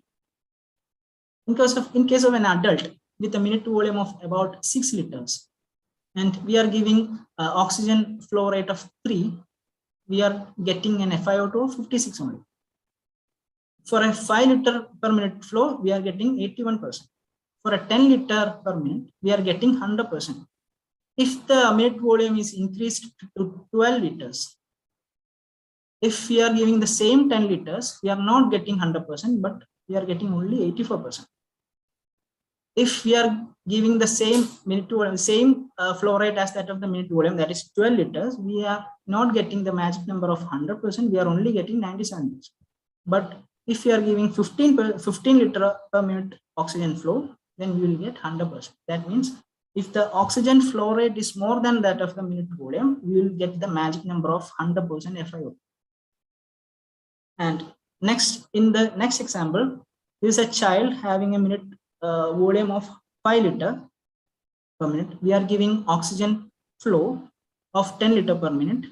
With reservoir, we can achieve 100% FiO2. Without reservoir, there is 75%. We cannot achieve 100% FiO2 because there is no reservoir there. There is not enough oxygen there. Though the deficiency is cleared by entrainment of room air. So the FiO2 decreases. That means in order to get 100% FiO2, there must have a closed reservoir, and the oxygen flow rate is to be more than that of the minute volume. And other optional components are PEEP valve. This is the PEEP valve which is connected over the expiratory port here. And we can also connect scavenging mechanism here. And this is the manometer, pressure manometer to monitor the airway pressure. And this is the carbon dioxide detector, which is connected over the expiratory. There are different types of AMBU bags based on the sizes. It can be divided into adult, pediatric, and infants. Based on the presence or absence of the reservoir, it can be divided into open reservoir and a closed reservoir. And based on the material used, it can be classified into disposable one and reusable one, or autoclavable one. Next, about the functional analysis.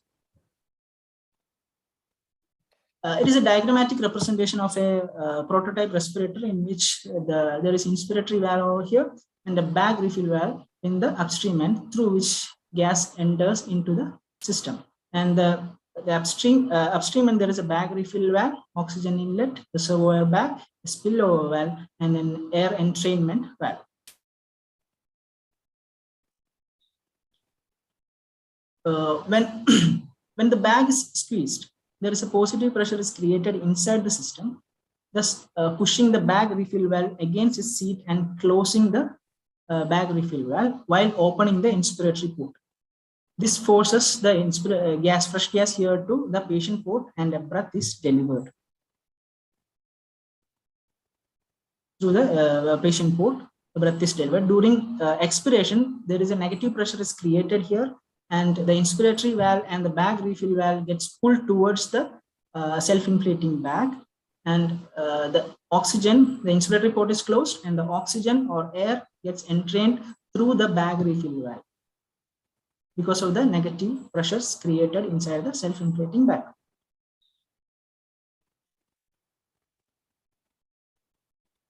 When the bag refill valve is closed, the oxygen coming through the oxygen tubing gets collected in the reservoir bag. When the reservoir bag is gets filled, the excess oxygen moves to the atmosphere through the spillover valve. And when the bag is expanding, the negative pressure causes opening of the bag refill valve and opening of the air entrainment valve, through which oxygen and if it is deficient, and the excess air can also enter through the air entrainment valve through the bag refill valve into the self-expanding valve, self-expanding bag. At the patient end, when the self-inflating bag is re-expanding, there is a negative pressure is created, inspiratory port is closed, and the expiratory port is open, through which exhalation occurs. The exhaled air goes to the atmosphere. So it acts as a non-rebreathing unidirectional valves. So next, we have to check the manual, checking of the manual resuscitators. This is an example for this is a manual resuscitator here. First, we have to visually inspect the manual resuscitator or AMBU bag for any wear and tear. Next, we have to check for leaks. First, we have to occlude the patient port, and then the bag is squeezed. Pressure should build up rapidly so that it can no longer be compressed. And here we have a pressure limiting device which can be checked by connecting a manometer. An override mechanism is here. We have to lock it and check. Checking by this method, we can check the closing of the bag refill valve also. And the bag refill valve is checked by, first we have to squeeze the bag, then patient port is occluded, then the bag is released. The bag should expand rapidly so that it is opening when the bag is, bag inlet valve is opening when the bag is re-expanding. So the closed reservoir is checked by performing several compression and release cycles with no oxygen inflow into the reservoir.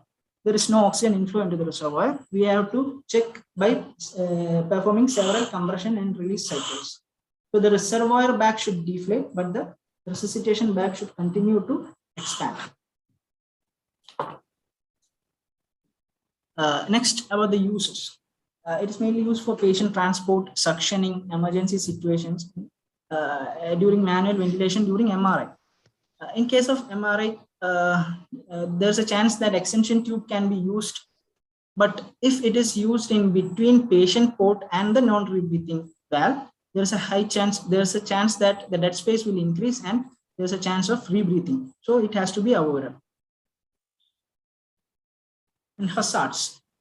The first problem is high airway pressure. The excess oxygen can cause non-rebreathing valve to get trapped in the inspiratory position, and the patient is exhaling against a closed expiratory port. So there's a chance of high airway pressure. And rebreathing can occur when the non-rebreathing valve is faulty, or if someone is using an extension cable or extension tubing in between patient port or the non-rebreathing valve. And hypoventilation can occur. It is provider dependent. If the provider is fatigued, it affects the ventilation effective. Or if someone is using a pediatric AMBU bag for an adult patient, it will not deliver enough tidal volume. And other problem is low delivered oxygen concentration. If the oxygen delivery device or oxygen delivery device is faulty, or if the rebreathing wall is faulty, there is a chance of low delivered oxygen concentration. If the oxygen reservoir is small, there's a chance of low delivered oxygen concentration. And contamination can occur. AMBU bag is used in many patients, there's a chance that they may contract respiratory infections. So we can use bacterial or viral filters while using the AMBU bag. And there's a chance of inhalation of foreign bodies. The components of the valves or the bag can inhale by the patient and causes foreign body inhalation. And the advantages, these are very inexpensive, compact, lightweight, and portable devices. It's very easy to use. There are small number of parts, so disassembly and reassembly are easy. The dead space and rebreathing are minimal. We can achieve 100% FiO2, and it can be used with room air. Also, if the oxygen is not available, oxygen delivery device is not available, we can use it in room air. And the operator has gets some feel for the pressure and volume which he is delivering. And disadvantages. Some of the valves are noisy and sticky when they are wet, and there is a chance of heat and humidity loss from the patient on prolonged use. And feel of the bag is different from that of other breathing systems, so user's hand must be re-educated.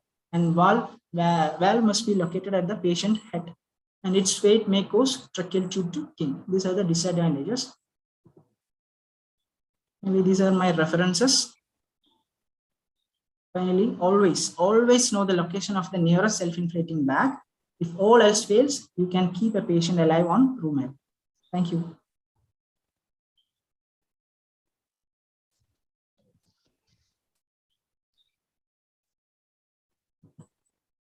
Thank you, Dr. Kiran. You were trying to show us how to check the bag, but it was not visible. Will you be able to show it so that we know how to check the bag? Because you tried to tell us that if you have an AMBU bag around, you can keep the patient alive on room air. If you can hold it a little higher, we can see it. Yeah. First, we have to visually inspect the AMBU bag for any wear and tear is here.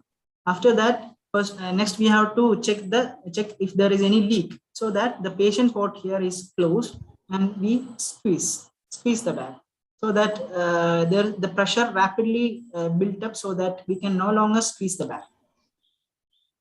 So that's how we can check for any leaks.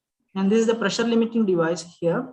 We can connect a manometer over here to check the pressure limiting device, and the locking mechanism here, we can lock the pressure limiting device overriding mechanism, and again check for any leak through the pressure limiting device.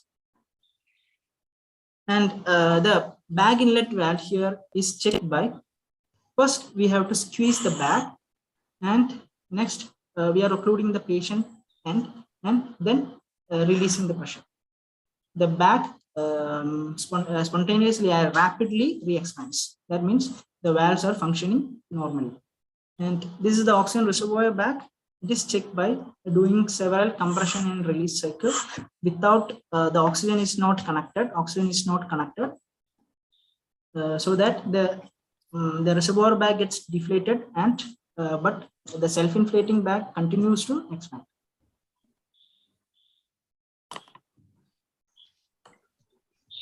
Can you educate us on the overriding mechanism which you are talking to us about?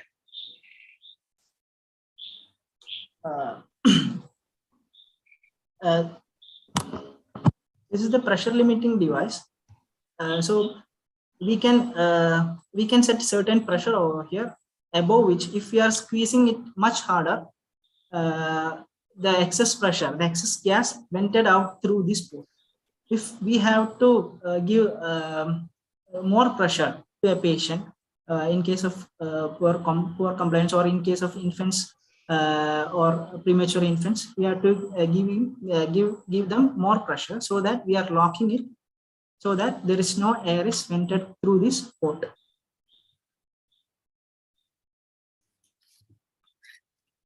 Okay, Kiran, that was a real treat of pictures and animations.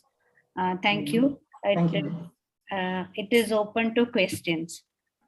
Dr. Kiran, Yes, sir. it was an excellent presentation, and you have shown a very nice animation videos. I think you have taken it from anesthesia tools Yes, yes, yes. By Dr. Sanish PJ, Yes, sir. Yes, the sir. author. He is present here. He is watching your presentation. You can say thanks to him directly. Yeah, thank you, sir. Thank you for the videos. I have added his name in the references. Thank you, Kiran. Thank you very much. All the best. Thank you, sir. Thank you, sir. And it's an excellent work by Dr. Sanish PJ. I have to mention Yes, that. of course. Of course. Yes. I was wondering from where he got the animations. Anyway, both of you have presented very well, and thank you, madam, also for chairing the sessions. Both your students presented very well, and all the best for your exams. Thank you, sir. Thank you. They are not going for exams right now. They have another 1 year to go. Okay, madam. Second years. Yeah, they're second Yes, year. sir. Yes, ma'am. And thank you very much for giving us an opportunity, MOSC Medical College, to be here. Thank you to all the officials of ISA Kerala chapter. And please log in the upcoming sessions also. So we are doing it these sessions for the benefit of postgraduates. We are doing it in the first and third Saturday of every month. That's at 6 p.m. Next week we have renal topics. The main speaker is Dr. E.K. Ramdas and HOD Baby Memorial Hospital, and the postgraduates are from MIMS Calicut.